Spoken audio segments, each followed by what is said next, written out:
Good morning, class.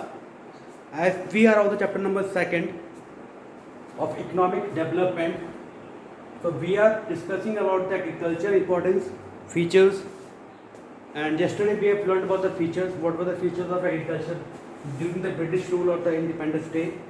So now we will go for the problems of Indian agriculture. ठीक है, अब बहुत सारी प्रॉब्लम्स थी जिसकी वजह से हमारा एग्रीकल्चर क्या था, ग्रो नहीं कर पा रहा, डेवलपमेंट नहीं हो पा रहा था. बहुत से फार्मर्स ऐसे थे खाली सिर्फ अपनी खुद की बेसिक नीड्स के लिए फार्मिंग करते थे, उनको मार्केट में बेचने का कोई मतलब नहीं बनता था. ठीक है, उनकी इच्छा ही नहीं होती थी कि मार्केट में कुछ बेचें जिससे पैसा हमारे पास आए.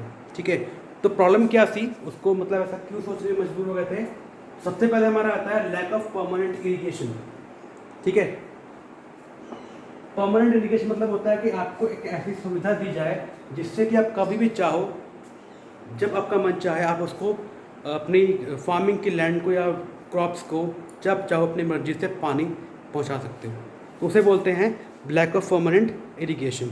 ठीक, तो परमानेंट इरिगेशन मतलब होता है क्या है, कॉन्टिन्यूअस मेथड ऑफ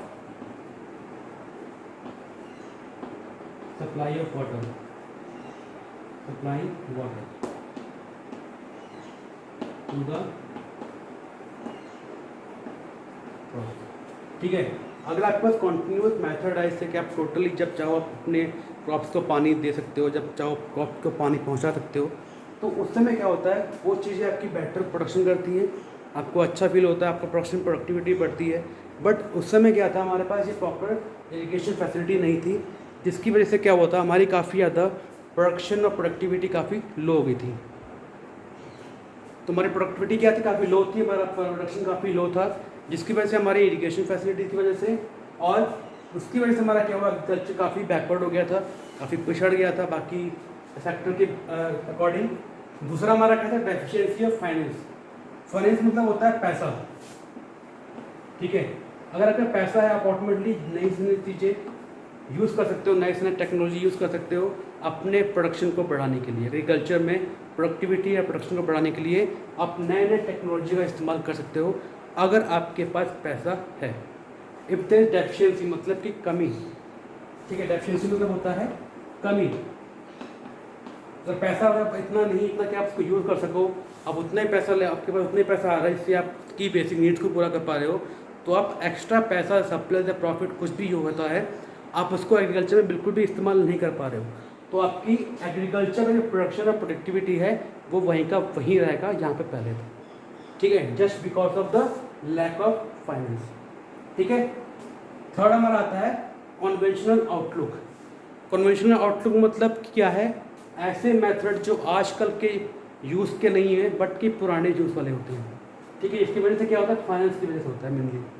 अगर फाइनेंस नहीं ऑटोमेटिकली कन्वेंशनल आउटलुक को या कन्वेंशनल जो टेक्नोलॉजी हमारी पहले थी उसको यूज़ करने के लिए मजबूर हो जाते हैं. आज के इनोवेटिव मेथड, इनोवेटिव टेक्नोलॉजी होती है, हम उसको इस्तेमाल नहीं कर पाते क्योंकि वो काफ़ी कॉस्टली होती है, काफ़ी महंगी होती है. तो उसको इस्तेमाल करने के लिए हमको पैसा चाहिए होता है. पैसा नहीं होगा तो आपके पास मॉडर्न टेक्नोलॉजी भी नहीं होगी. तो इसीलिए क्या था, हमारे जो फार्मर्स थे वो कन्वेंशनल मेथड्स या कन्वेंशनल तरीक़ों के डिपेंड थे कि जैसे वो पहले करते थे वैसे आज भी कर रहे थे. फिर आपका आता है स्मॉल एंड स्कैटर्ड होल्डिंग्स. छोटी छोटी होल्डिंग्स थी और काफ़ी बिखरी हुई थी, जगह जगह बिखरी हुई थी, तो उनको संभालना, उनका केयर करना जो भी हमारा था काफ़ी मुश्किल होता था. जगह जगह पे इरिगेशन फैसिलिटीज़ को लगाना पॉसिबल नहीं होता था. तो कहीं पे अच्छा प्रोडक्शन हो रहा था, कहीं पे बहुत बेकार प्रोडक्शन हो रहा था. बट जो मेन लॉस था वो तो टोटल हमारा लॉस ही हो रहा था, क्योंकि हमारे पास एक जगह पे अगर अच्छा प्रोडक्शन हो रहा है और दूसरी जगह प्रोडक्शन अच्छा नहीं हो रहा है, तो जो प्रोडक्शन यहाँ पे अच्छा हुआ वो हमारा क्या हो जाएगा, काउंटर बैलेंस हो जाएगा, यहाँ पे प्रोडक्शन कुछ भी नहीं हुआ. ठीक है, काफ़ी खर्चीला मेथड था. जगह जगह पे आप किस चीज़ को यूज़ कर रहे हो, जगह जगह पे इसको सेव कर रहे हो, केयर कर रहे हो, ऑटोमेटिक उसका खर्चा काफ़ी बढ़ जाता है. फिर क्या आता है एक्सप्लॉयटेटिव एग्रीगेशन रिलेशन. जैसे आपको बताया ज़मींदार सिस्टम, उसमें क्या था, ज़मींदार रिच के रिच बनते आ रहे थे, जो टिलर्स थे वो गरीब से गरीब होते आ रहे थे. उनको इतना भी नहीं मिल पाता था कि खुद की बेसिक नीड्स को पूरा कर पाएँ. यहाँ तक कि इतने बुरे उनके हाल हो गए थे कि खाने के लिए भी उनके पास पैसा नहीं होता था, इतना ज़्यादा उनको एक्सप्लॉइट कर दिया गया था फ्रॉम बाय द जमींदार्स.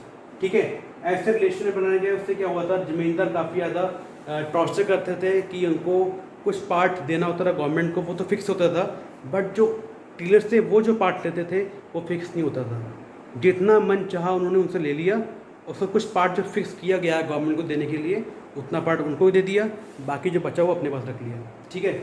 और कभी भी जो भी सरप्लस होता था, अगर आपको एग्रीकल्चर से कोई प्रॉफिट हो गया, वो कभी भी उसको उनके लिए यूज़ नहीं करते थे कि एग्रीकल्चर में कुछ बेटर हो जाए, बल्कि वो उनको उसके लिए यूज़ करते थे खुद की बेसिक नीड्स को या खुद के शौक़ पूरे करने के लिए, ठीक है, वो उसके लिए यूज़ करते थे।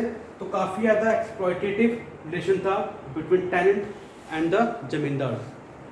फिर lack of organised marketing system.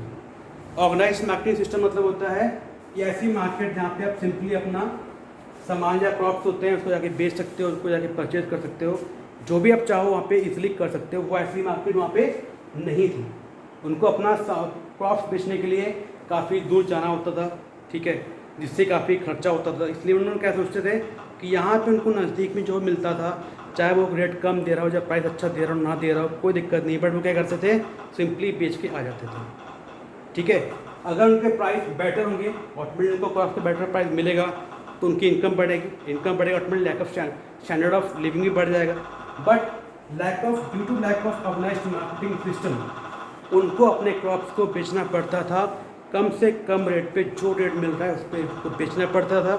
बेचने की वजह से क्या हुआ, जो उनकी कमाई होती थी वो काफ़ी ज़्यादा कम हो चुकी थी। सिर्फ अपनी खुद की बेसिक नीड्स को पूरा करने के लिए ही क्रॉप्स ग्रो करते थे, बाकी उनको बेचने का ज़्यादा भी इम्पोर्टेंस नहीं रहा बाद में। तो ये सब हमारे थे कुछ, जिसे बोलते हैं कि problems of Indian agriculture. Permanent irrigation नहीं था, डेप्थ फाइनेंस पूरा नहीं था जितना चाहिए होता है। फिर आपका स्कैटर्ड होल्डिंग थी, जगह जगह होल्डिंग थी, एक जगह पे होल्डिंग्स नहीं थी। फिर क्या था, एक्सप्लॉयटेटिव एग्रीकल्चर रिलेशन, टेनेंट्स और जमींदार के बीच में काफ़ी रिलेशन बुरे थे, उनका कोई भी अच्छा सा काम चल नहीं पा रहा था। फिर ऑर्गेनाइज मार्केटिंग सिस्टम नहीं था, मार्केट ऐसी नहीं थी यहाँ पे वो अपना ईजिली सामान जाके बेच सकते हैं, क्रॉप्स को बेच सकते हैं और वहाँ पे पैसा ले सकते हैं। तो read about this, if you get any problem, समझ में नहीं आ रहा तो मुझे बताना, मैं बताऊँगा फिर से। तो I will help you out. Thank you and have a nice day.